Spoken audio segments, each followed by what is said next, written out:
अस्सलाम वालेकुम। ये दुनिया हर गुजरते दिन के साथ तबाही की तरफ गामजन है। क्लाइमेट चेंज एक ऐसा खतरा है जिसकी आम लोगों को समझ ही नहीं। इस ज़मीन का टेम्परेचर हर साल बढ़ता जा रहा है। ग्लोबल वार्मिंग की जहाँ बहुत सारी वजूहात हैं, वहाँ सबसे बड़ी वजह फॉरेस्ट कटिंग है और नए दरख्तों का ना लगाया जाना है। जंगलात के कटाव और शहरों में दरख्तों के ना होने की वजह से जिस तेज़ी से फ़िज़ाई आलूदगी बढ़ रही है, इसका शायद हमें इदराक नहीं है। हम सब मिलकर अपने शहर, अपने मुल्क, यहाँ तक कि इस दुनिया को महफूज कर सकते हैं। ये होगा कैसे? इसके लिए आप वीडियो एंड तक देखें और अगर आप हमारे चैनल पर नए हैं तो चैनल को सब्सक्राइब कर लें, बेल आइकन के बटन को दबाना ना भूलें। शहरी माहौल में सबसे ज़्यादा संगीन आलूदगी नाइट्रोजन ऑक्साइड, सल्फ्यूरिक ऑक्साइड और ज़र्रात यानी डस्ट की आलूदगी है। इसकी सबसे बड़ी वजह गाड़ियों और इंडस्ट्री से निकलने वाला धुआं है, जिसकी वजह से सेहत के संगीन मसाइल जिनमें दिल और फेफड़ों की बीमारियां सरे फहरिस्त हैं। और एक आम आदमी जिसने कभी सिगरेट को हाथ भी ना लगाया हो, वो भी फ़िज़ाई आलूदगी की वजह से इन बीमारियों का शिकार हो जाता है। और ये सिर्फ पाकिस्तान में ही नहीं बल्कि हिंदुस्तान और बांग्लादेश में भी होता है। हत्ता कि आप गूगल पर सर्च करेंगे तो आपको ये 3 ममालिक सरे फहरिस्त नज़र आएंगे।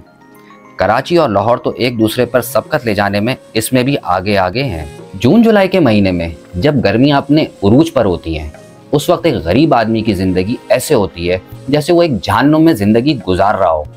पाकिस्तान जैसे मुल्क में जहाँ बिजली की लोड शेडिंग है और 8-8, 10-10 घंटे की ये लोड शेडिंग लोगों का बुरा हाल कर देती है।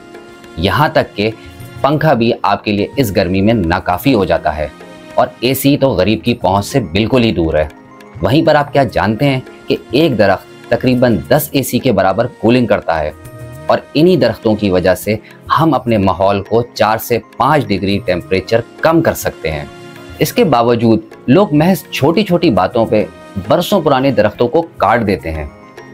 चिलचिलाती धूप में एक दरख्त का साया तकरीबन वही फीलिंग देता है जब आपको गर्मी में शदीद प्यास लगे और ठंडा पानी पीने से जो राहत मिलती है, दोनों की कैफियत तकरीबन बराबर ही होती है। दरख्तों और पौधों की खूबसूरती का कोई नेमुल बदल हो ही नहीं सकता।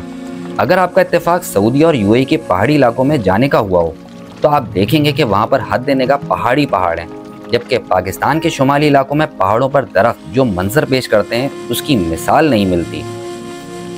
आप कभी जहाज़ में बैठकर ऊपर से कराची शहर को देखिएगा, आपको लगेगा कि ये शहर तो नहीं है बल्कि कंक्रीट का एक स्लैब है। दरख्त आपको यहाँ पर नाम को नहीं दिखेंगे। और ये अचानक ऐसे ही नहीं हुआ, बगैर प्लानिंग की नतीजे की वजह से हाल यहाँ तक ख़राब हो गया है कि कराची और लाहौर दुनिया के आलूदा तरीन शहर बन गए हैं। बात करें अगर कराची की, तो कराची की आबादी 3 करोड़ से ज़ायद हो गई है और बढ़ती आबादी की वजह से यहाँ नई नई सोसाइटीज़ कायम हो रही हैं। मास्टर प्लानिंग के फुकदान की वजह से कभी माहौलियाती आलूदगी की तरफ तवज्जो ही नहीं दी गई। नए पार्क तो छोड़ें, जो ज़मीन पहले से ही पार्कों के लिए वक्फ थी उन्हें भी कमर्शियल करके बेच दिया गया। मेन रोड के अतराफ बरसों पुराने दरख्त साइन बोर्ड और बिल बोर्ड की वजह से काट दिए गए। देखें, सीधी सीधी बात है कि हम आबादी को जंगल में तो नहीं बसा सकते, लेकिन जंगलात को आबादी में ज़रूर उगा सकते हैं। दुनिया भर में अर्बन फॉरेस्ट पे जोरों शोर से काम जारी है। हत्ता कि सऊदी जैसा मुल्क जहाँ नीम का दरख्त उग ही नहीं सकता था, वहाँ पर अब अरफात के मकाम पर 50,000 नीम के दरख्त लगाए गए हैं। हिंदुस्तान के शहर मुंबई में Sanjay Gandhi national park urban forest की बेहतरीन मिसाल है। ये जंगल शहर का तकरीबन 20% हिस्सा कवर करता है। दुनिया का सबसे बड़ा man made urban forest south Africa के शहर जोहानिसबर्ग में वाक़या है, जहां पर तकरीबन 1 करोड़ से ज़ायद दरख्त उगाए गए हैं। जब दुनिया में पूरे जोरों शोर से अर्बन फॉरेस्ट पर काम जारी है, तो क्यों हम अपने मुल्क में ये काम नहीं कर सकते? कराची में भी अगर आप अपने इर्द गिर्द नज़र दौड़ाएं तो आपको बहुत बड़ी बड़ी ऐसी जगहें खाली मिलेंगी जहाँ पे हम भरपूर शजरकारी कर सकते हैं। इन जगहों में एयरपोर्ट के इतराफ़ की ज़मीन, मलीर नदी हो या लियारी नदी, माई कोलाची, हिजरत कॉलोनी, कुरंगी क्रीक और सबसे बढ़कर साहिल समंदर की सूरत में एक बहुत बड़ी कुदरती जगह हमें हासिल है। गुलमहर और रेड सरेका ये 2 बड़े खूबसूरत फूल वाले पौधे हैं। इन्हें हम एयरपोर्ट के इतराफ़ की ज़मीन में उगा सकते हैं। मलीर नदी जो कि कराची के ईस्टर्न पार्ट से बहती है, इस नदी के इतराफ़ में बाबुल और कीकर के दरख्त बहुत मौजूद रहेंगे। लियारी नदी जो कि बहुत पुरानी नदी है, यहाँ पर शजरकारी से न सिर्फ फ़िज़ाई आलूदगी कम होगी बल्कि इर्द गिर्द का माहौल भी बेहतर हो सकता है। नीम, पीपल और जामुन ऐसे दरख्त हैं जो कि पानी के तेज़ बहाव का बआसानी मुकाबला कर सकते हैं। माईकोलाची का इलाका कराची पोर्ट के पास आता है और यहाँ इंडस्ट्रियों और समंदर में जहाज़ की आमदोरफ्त से हवा और एयर क्वालिटी हर दरख्त के लिए मौजू नहीं है। लेकिन मैंग्रोव एक ऐसा दरख्त है जो कि इस फिज़ा का मुकाबला कर सकता है। साहिल समंदर के इतराफ हम नारियल बआसानी उगा सकते हैं और अगर हम थोड़ी सी कोशिश करें तो खजूर के दरख्त भी यहाँ लगाए जा सकते हैं। हमारे पास अर्बन फॉरेस्ट की सूरत में जहां हम फिजाई आलूदगी पर काबू पा सकते हैं, वहीं हम वाइल्ड लाइफ को भी प्रोटेक्ट कर सकते हैं।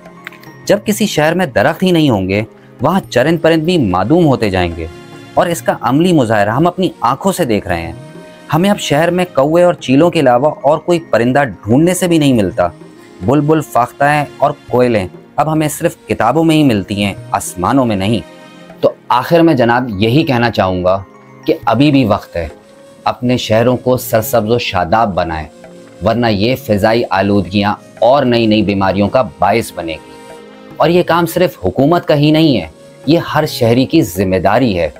अगर हर ख़ानदान सिर्फ एक दरख्त लगाने का अहद कर ले, ना सिर्फ लगाने का अहद करे बल्कि उसकी हिफाजत की भी जिम्मेदारी ले, तो हम अपनी आने वाली नस्लों के लिए बेहतर फ़िज़ा और बेहतर माहौल छोड़कर जा सकते हैं। वीडियो आपको अच्छी लगी हो तो लाइक करें और कमेंट सेक्शन में हमें बताएं कि आपकी इस मौजू के बारे में क्या राय है।